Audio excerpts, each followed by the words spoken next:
에베소서 4장에 있는 말씀을 통해서 그리스도 안에서 자라가라라는 제목으로 말씀의 은혜 함께 나누도록 하겠습니다. 지난 한 주 동안 거룩함을 향하여 한 걸음 더 나아가자라는 그런 표현을 가지고 말씀의 은혜를 나눴습니다. 신학적으로 그 주제를 꼽으라라고 한다면, 요약해보라 한다면 칭의와 성화라고 이렇게 말씀드릴 수 있을 것 같아요. 그래서 지난 주 중에 월요일부터 토요일까지 이 what, 칭의란 무엇인가라에서부터 시작을 해서 why, 이 칭의와 성화가 왜 이렇게 중요한가라고 한번 생각하면서 말씀의 은혜를 나눴습니다. 여러분, 오늘은 지난 주일 우리 특별 새벽 기도했던 것의 연장이고 결론이다라고 이렇게 생각하고 들으셔도 좋을 것 같습니다. how에 관한 것, 그러면 어떻게 우리가 칭의와 성화를 이룰 수 있는가라는 그 문제를 한번 생각해보고 말씀의 은혜 나누도록 하겠습니다. 여러분, 우리가 어떻게 믿음의 한 걸음 한 걸음 더 성장하고 성숙할 수 있을까? 또 믿음의 이 배움을 위해서는 학교에 다니고 무엇을 배우면 어디 학원에도 다니고 이렇게 하는데, 과연 믿음의 성장을 위해서는 우리가 어떻게 해야 하는가? 여러분, 믿음의 성장과 성숙을 위해서 하나님께서 우리에게 허락하신 장소가 바로 믿음의 공동체인 교회입니다.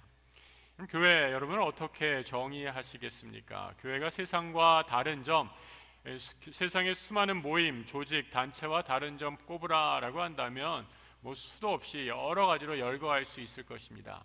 그런데 사도 바울이 에베소에 보낸 편지에서 교회의 교회됨은 이거다라고 하면서 그의 교회론을 집약적으로 쓴 이 에베소서에 교회란 무엇인가 이렇게 바울이 답하고 있습니다. 4장 4절부터 6절이죠. 몸이 하나요 성령도 한 분이시요 이와 같이 너희가 부르심의 한 소망 안에서 부르심을 받았느니라. 주도 한 분이시요 믿음도 하나요 세례도 하나요 하나님도 한 분이시니 곧 만유의 아버지시라. 만유 위에 계시고 만유를 통일하시고 만유 가운데 계시도다. 바울이 교회가 무엇이냐를 정의하는 이 구절에서 여러 가지 얘기를 하고 있는데, 여러분 제일 많이 반복되는 것 하나 뭐였죠? 제가 방금 말씀드렸는데 하나라는 것 아닙니까? 교회는 하나다라는 것입니다. 교회를 교회되게 하는 특징 바로 하나입니다. 교회가 하나인 이유, 예수 그리스도를 머리로 하고 이 건물로서의 교회가 아니라 주님의 몸을 이루는 우리 성도들 한 사람 한 사람이, 전 세계에 흩어진 모든 성도들 한 사람 한 사람이 주님의 몸을 이루는 지체로서 하나다라고 말씀하고 있는 거죠. 여러분, 내 몸 팔다리가 다 나뉘어져 있고 따로 있다라고 생각해 보십시오. 살아있다라고 말할 수 없지 않겠습니까? 그래서 생명 공동체인 교회는 예수 그리스도를 머리로 주인으로 모시고 온전히 하나를 이루어야 한다라는 겁니다. 교회 하나됨을 위해서 하나님께서는 이 몸된 교회를 섬기기 위한 많은 직분들을 허락해 주셨죠. 11절 이하의 말씀, 그가 어떤 사람은 사도로, 어떤 사람은 선지자로, 어떤 사람은 복음 전하는 자로, 어떤 사람은 목사와 교사로 삼으셨으니 이는 성도를 온전하게 하여 봉사일을 하며 그리스도의 몸을 세우려 하심이라. 여러분, 오늘날에도 있는 직분, 목사와 교사 이런 거는 지금도 찾아볼 수 있습니다. 그런데 이 구절을 읽으시다가, 아니 목사님, 요즘에 있는 집사, 권사, 장로 이런 거는 하나도 없네요. 어떻게 된 겁니까? 이제 봉사 안 해도 됩니까? 여러분, 이렇게 생각하시면 안 됩니다. 사도 바울이 처음에 에베소서를 쓸 때의 상황은 이 제도로서의 교회, 조직이 제대로 갖춰져 있지 않은 가정교회, 그런 형태의 교회였습니다. 그래서 가장 큰 일, 가장 주된 사역이 말씀을 전하고 그 복음을 전도하는 그런 일에 주된 사역이었다라는 거죠. 하지만 이제 교회가 공인되고 점점 발달하면서 이 제도로서의 교회가 자리를 잡아가면서 여러 가지 섬김의 직책이 생기고 또 없어진 직책도 있습니다. 지금까지 남아있는 직책도 있고 지금은 사라진 그런 직책도 있지만, 중요한 것, 이 모든 섬김의 가장 중요한 하나, 직분을 세운 목적은 무엇이냐? 말씀한 것처럼 성도를 온전하게 하여 봉사의 일을 통해 그리스도의 몸을 세우는 것, 그것이 바로 직분을 세운, 주님의 몸된 교회를 섬기는 직분을 세운 가장 중요한 이유이다라는 거죠. 모자란 것 채워주시고 어그러진 것 펴주시기 위해서 하나님께서 많은 일꾼들을 세우셔서 주님의 몸된 교회를 오늘도 든든하게 세워가시기 위함이다라는 거죠. 여러분, 우리 하나님 여러분을 한 사람 한 사람을 일꾼으로 부르셨습니다. 일꾼으로 부르셔서 야, 이제 너 일 좀 해봐라, 그리고 실컷 고생하도록 일만 부려먹는, 그러려고 일꾼으로 부르신 것이 아닙니다. 하나님이 여러분들을 일꾼으로 부르신 이유, 일꾼으로 부르셔서 하늘의 다양한 은사를 통해, 그 선물을 통해 교회 공동체를 더 아름답게 세우시기 위함이죠. 은사라는 말, 하나님이 주신 선물이란 뜻이죠. 성도를 섬기라고 하나님이 주신 능력이기에 여러분, 우리 모두는 다 하나님의 선물인 이 은사를 가지고 있습니다. 이 은사를 잘 활용해야지 이 은사가 더 발전되고 더 풍요해지는 것을 경험하게 되죠. 제가 아주 오래전에 목회 초년 시절에 어느 한 집사님이 그런 얘기 하셨어요. 목사님, 나는 아무런 은사가 없는 것 같아요. 대체 무슨 은사로 내가 교회를 섬길 수 있단 말입니까? 이렇게 얘기하시는 거예요. 근데 제가 그래서 그분을 보고 이렇게 권면했습니다. 집사님, 제가 집사님 보니까 그 집사님은요, 웃는 얼굴이세요. 여러분, 얼굴에 웃는 상이 있잖아요. 환하게 그냥 가만히 있어도 웃는 상이시더라고요. 그래서 집사님은 교회 안내하시면 좋겠어요. 근데 이 집사님이 그 제 말을 그냥 아멘으로 받으셔서 다음 주부터, 작은 교회였으니까 안내를 하시는 거예요. 이분이 안내를 하시니까 정말 조금 지나 사람들이 점점 더 오는 것 같아요. 그리고 안내를 하니까, 웃는 얼굴로 안내를 하니까 교회 들어오시는 분들이 다 환하게 기쁜 마음으로 들어오는 것을 보게 됩니다. 제가 그때 경험한 게 있어요.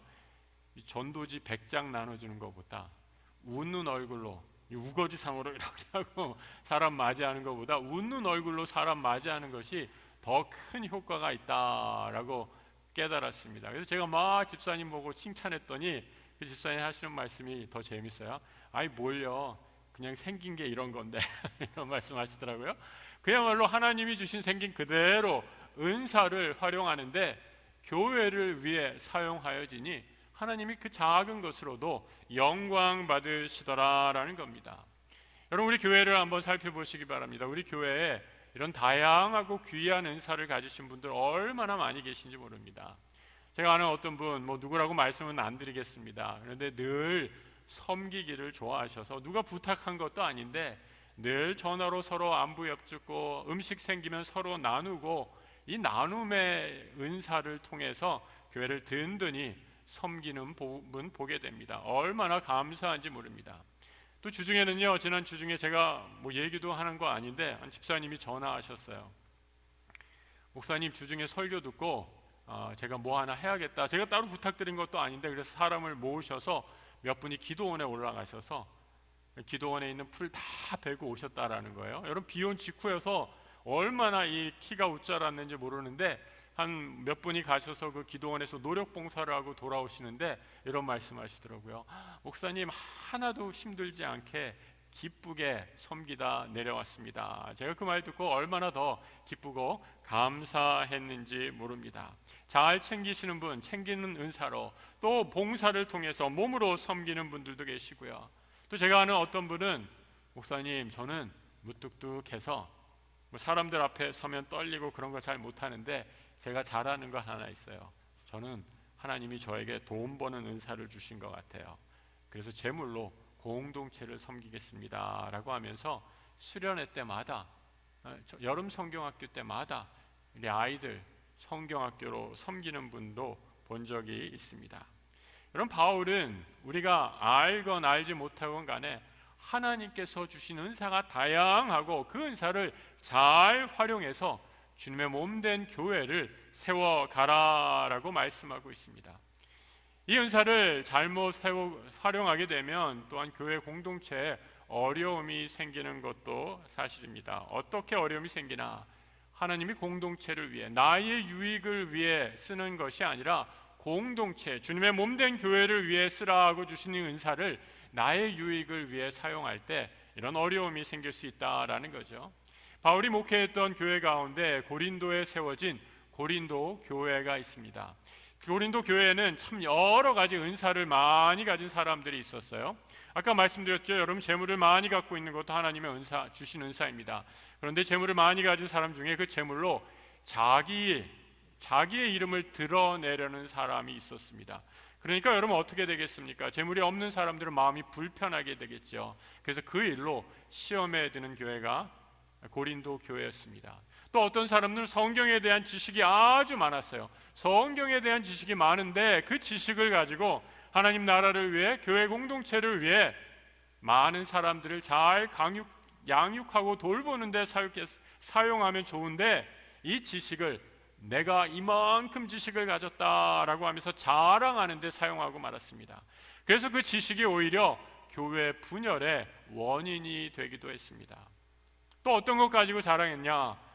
방언 때문에 자랑하는 사람이 있었어요. 여러분 가운데 방언 받으신 분 계십니까? 얼마나 귀한 은사입니까? 하나님께서 기도하시다가 이 방언의 은사를 직접 주시잖아요. 저도 방언을 오래전에 받았는데 이전 방언의 유익이 뭘까 생각해 보니까 이 방언 기도를 하면 기도가 더 깊어지고, 정말 얼마나 기도했는지 모를 정도로 기도가 깊어지는 것을 경험하게 됩니다. 제 생각에는 아주 짧게 기도한 것 같은데 시간을 놓고 시계를 보니까 훨씬 더 긴 시간을 기도에 집중해서 기도한 경험들을 하게 됩니다. 그런데 바울은 그 모든 은사, 이런저런 은사를 말하면서 고린도전서 14장에서 이렇게 얘기하고 있어요. 방언을 말하는 자는 자기의 덕을 세우고 예언하는 자는 교회의 덕을 세우나니 나는 너희가 다 방언 말하기를 원하나 특별히 예언하기를 원하노라. 만일 방언을 말하는 자가 통역하여 교회의 덕을 세우지 아니하면 예언하는 자만 못하다라고 말씀합니다. 방언하라는 거예요, 말라는 거예요? 얼마든지 해도 좋습니다. 방언, 하나님이 주신 귀한 하늘의 은사이죠. 그런데 이 방언, 나를 위해, 내 개인을 위해 사용하면 이 은사도 유익이 되는 것이 아니라 오히려 해가 된다라는 겁니다. 통역하는 사람이 있지 않으면 방언을 못하는 사람이 오히려 시험에 들 수 있다라는 거죠. 교회 공동체 안에 방언을 하는 사람, 방언을 못하는 사람, 믿음이 큰 자, 믿음이 얕은 자들 다 섞여 있는데 믿음이 연약한 자를 위해 배려하는 배려심이 사라지게 되면 안 된다라는 거죠. 여러분, 정말 그렇지 않아요? 교회에 처음 왔는데 어떤 교회 가니까 그런 교회 있잖아요. 방언을 강조하고 심지어 더 나가서 모두 다 방언해라, 방언 안 하면 성령 받지 않은 것입니다, 이렇게까지 가르쳐서. 근데 나는 아무리 해도 방언이 안 되는 거예요. 그러니까 다 방언하라 그러는데 방언이 안 되니까 또 방언으로 기도하고 막 하는데 방언이 안 나오니까 기도 시간만 되면 마음에 부담이 돼서 도망가고 피하고 싶은 그런 것들도 보게 되지요. 교회를 바로 세우기 위한 은사 활용이다 할 수 없죠. 바울의 시대나 오늘의 시대나 하나님께서 우리 각 성도에게 은사를 부어주시는 이유, 동일한 이유입니다. 교회를 세우고 성도를 세우기 위함이죠. 그래서 여러분, 우리 직분자들, 또 앞으로 직분 받으실 분들, 아니 우리 모든 성도 한 사람 한 사람은 하나님이 우리를 불러주신 하나님의 거룩한 부르심을 받은 사람들인데 꼭 이런 기도를 했으면 좋겠습니다. 하나님, 제게 하늘의 은사를 물 붓듯이 부어주시고 부어주시는 은사를 통해 교회의 덕을, 나의 유익이 아니라 교회의 덕을 세우는 데 사용하는 지혜를 허락해 주십시오. 기도하시는 우리 모든 성도들 되시기를 축복합니다. 바울은 은사를 활용하다가 그 은사 때문에 오히려 하나님의 귀한 선물인데 이 은사 때문에 교회가 분란이 되고 분쟁이 일어나는 여러 가지 원인들을 보면서 그 원인의 한 가지 이유를 발견하게 됩니다. 교회가 분란에 빠지고 싸움을 하게 되는 이유가 어디 있을까? 그것은 바로 교회 내의 미성숙함 때문이죠. 교회 안에는 성숙한 사람과 성숙하지 못한 사람이 함께합니다. 그래서 여러분, 갈등을 일으킬 때 그 해법 어떻게 풀어갈 수 있겠습니까? 성숙한 성도가 아직 성숙하지 못한 성도를 위해 품어주고 양보하며 자리를 내어줄 때 여러분 모든 분쟁, 분열 다 잠잠해지지요. 둘 중에 하나가 성숙하면 절대로 싸울 일이 없는 거죠. 저희 집에 미성년자 2명이 있어요. 그럼 어떻게 되겠습니까? 안 봐도 뻔하죠. 늘 싸워요. 왜요? 미성숙하기 때문입니다. 둘 중에 하나라도 성숙하면 싸울 일이 없는데, 그래서 여러분 만약에 우리가 좀 다투고 불편한 일이 생기게 될 때 여러분 우리가 이런 기도를 했으면 좋겠어요. 하나님, 내가 믿음에 성장하고 성숙하기 원하는데 내가 하나님의 은혜를 더 많이 받은 사람인데 그 큰 은혜로 믿음의 성숙함, 평안의 은혜를 허락해 주셔서 나에게 미성숙한 사람이 싸움을 걸어올 때라도 그 사람을 믿음으로 포용하고 사랑으로 포용하는 힘을 주십시오. 이렇게 기도하시기 바랍니다. 이런 기도, 여러분 말씀에 있는 것처럼 사랑은 허다한 허물도 다 덮는다라고 하지 않습니까? 신비한 것은 내 판단으로 또 저 사람은 정말 미성숙해라고 이렇게, 그래서 저 사람만 없으면 교회가 잘 될 것 같아 이렇게 생각하는 그런 분 있습니까? 여러분 그런데요, 신비한 것은요, 정말 신비한 것은 그분이 교회에 성숙한 분들과 함께 신앙생활하면서 어느새 믿음이 점점 자라나서 성숙해진다라는 것이죠. 그래서 미성숙한 분도 시간이 점점 성숙한 사람과 함께 지내면서 믿음이 성장하는 놀라운 은혜를 맛보게 되는 것이죠. 여러분 이것이 교회 공동체가 가지고 있는 신비이고 은혜의 메커니즘이다라고 말씀드릴 수 있습니다. 저는 그래서 교회 에베소서에 오늘 이 교회를 오늘 묵상하다가 우리 교회가 하나의 정말 커다란 이 퍼즐과 같다라는 생각을 하게 됩니다. 제가 아는 분 중에 하나가 이 퍼즐을 아주 잘 취미로 하는 분들 계세요. 저는 퍼즐 해봤자 20피스 이상 넘어본 적이 없습니다. 근데 이분은 어느 정도 하시냐, 1000피스 이상 되는 퍼즐을 하시는 분이에요. 얼마 전에 또 사진을 올리셨는데 어떤 사진을 올리셨냐면 반 고흐의, 알죠? 여러분 반 고흐 유명한 화가 반 고흐의 해바라기라는 그 작품, 이 노란색 이렇게 해바라기 그림으로 정말 태양같이 불타는 해바라기 그림을 그린 그 그림을 1000피스가 넘는 조각을 2주가 넘게 다 걸려서 1000피스를 맞추신 거예요. 저 같으면 도무지 못할 것 같아요. 뭐 이분이 건강이 좋은 분도 아닌데 뭐 눈도 침침하고 몸도 아픈데 2주 동안에 그것을 참고 다 맞춰서 이것을 다 완성했을 때의 희열, 그 기쁨을 이 페북에다가 잠깐 올려놓은 것을 본 적이 있습니다. 저는 그 사진과 그 그림 또 그 글을 보면서 우리 교회도 이런 것이 아닌가라는 생각을 하게 됩니다. 아까 말씀드렸던 것처럼 반고의 해바라기 다 노란색으로 온통 물들어 있어요. 그 작은 조각 또 다 노란색이어서 뭐가 뭔지도 찾기도 힘듭니다. 어떻게 보면 아주 작고 보잘것없는 한 피스지만 그 작은 조각이 정확하게 제 위치에 바른 자리에 있어야지 아름다운 하나의 그림이, 명화가 완성이 되더라라는 거죠.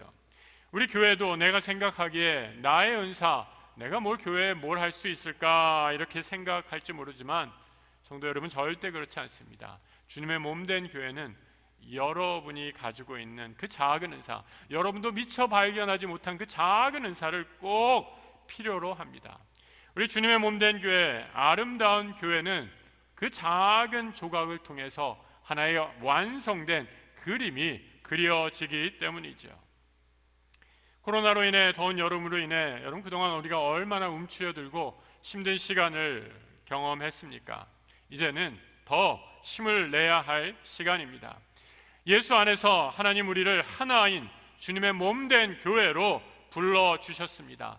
그 하나인 교회를 위해 마음껏 하늘의 은사를 활용하라고 우리에게 하늘의 은사를 모두에게 골고루 부어주십니다.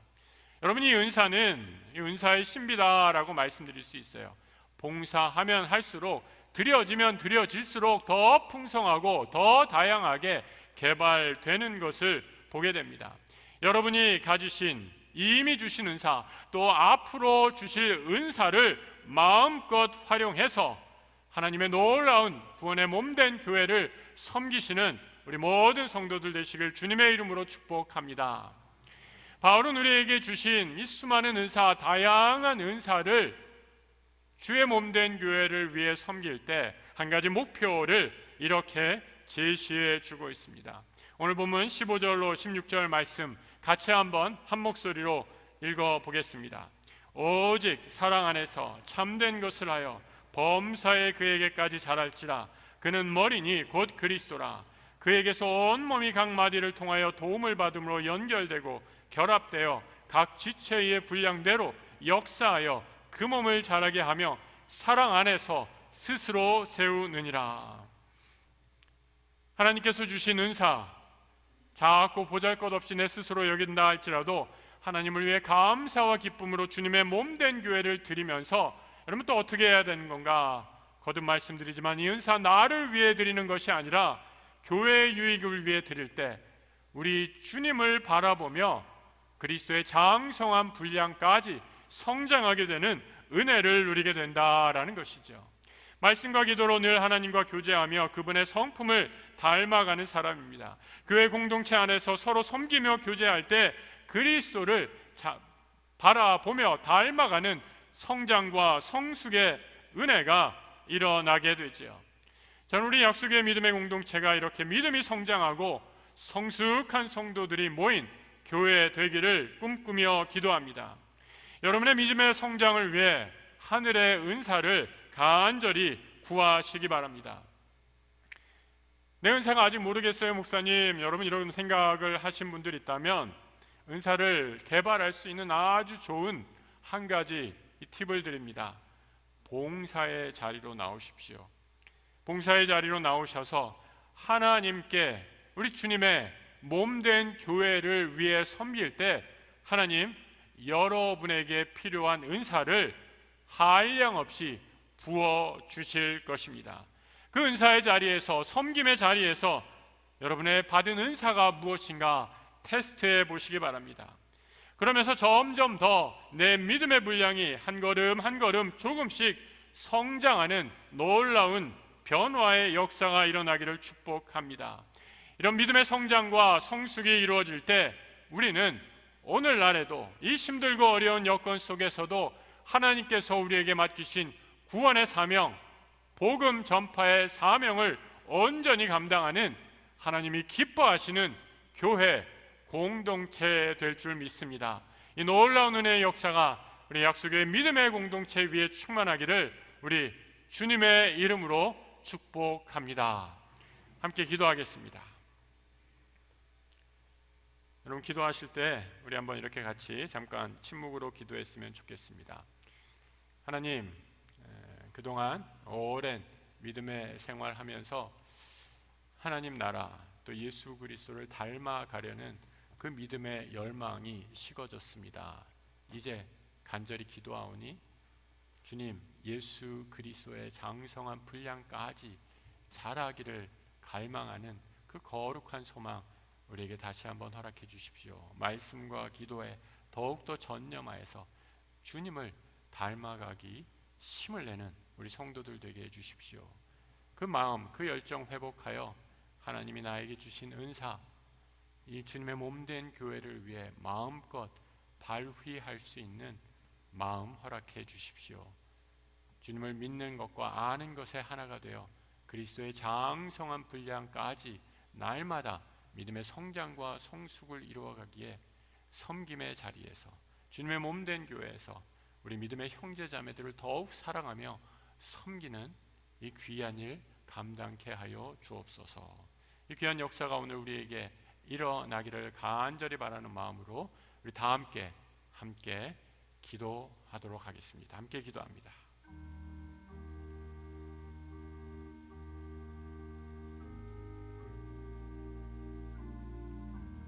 하나님 아버지,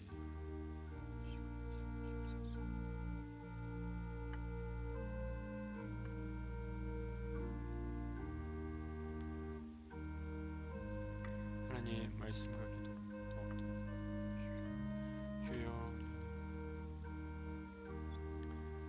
부어주시옵소서.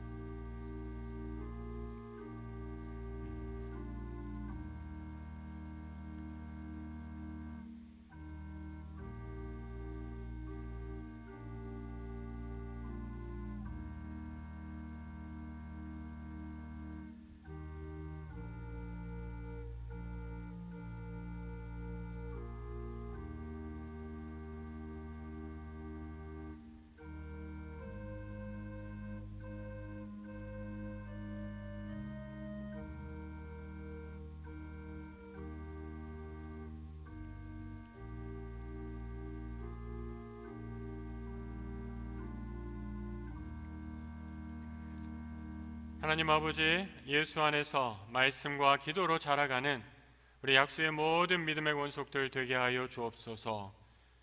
주님의 몸된 교회를 위해 내가 가진 재능, 하늘의 은사로 풍성히 부어주셔서 그 은사가 개발되어 더 큰 열매 맺어 하나님께 영광 돌리는 우리 귀한 성도들 되게 하시고 교회를 더 든든히 세워가는 주님의 귀한 일꾼들 되게 하여 주옵소서. 허락하신 섬김을 통해 하나님의 아들 예수 그리스도를 아는 것과 믿는 일에 하나 되어서 그리스도의 장성한 분량까지 자라가 날마다 믿음의 진보를 이루는 축복 허락하여 주옵소서. 그리하여 이 어려운 세대에도 우리 믿음의 공동체를 통해 하나님 나라의 구원의 역사가 더 증거되고 퍼져나가는 놀라운 생명의 역사 이루어 주옵소서. 우리 주 예수 그리스도 이름 받들어 기도드립니다. 아멘.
하나님, 오늘도 베풀어 주신 그 놀라우신 구원의 은혜에 감사 감격하며 예배의 자리로 나와 정성껏 준비한 예물 드리오니 예물 받아주시고 하나님 나라를 위해 사용하여 주옵소서.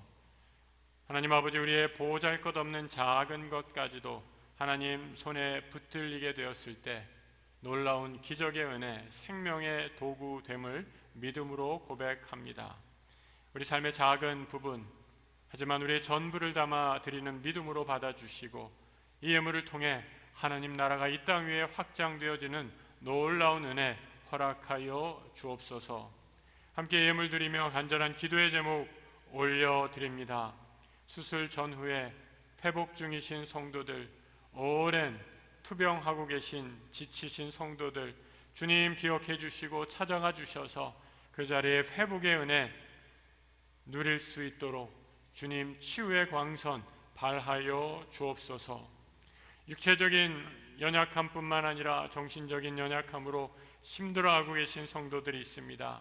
불안과 공포, 우울, 공황장애, 불면으로 날마다 힘들어하는 성도들 위해 하늘에서 평강의 복 내려주셔서 세상에서 누릴 수 없는 평안으로 모든 근심 걱정 사라지게 하여 주시고 하나님이 주시는 놀라운 샬롬의 축복 다시 회복해 하여 주옵소서.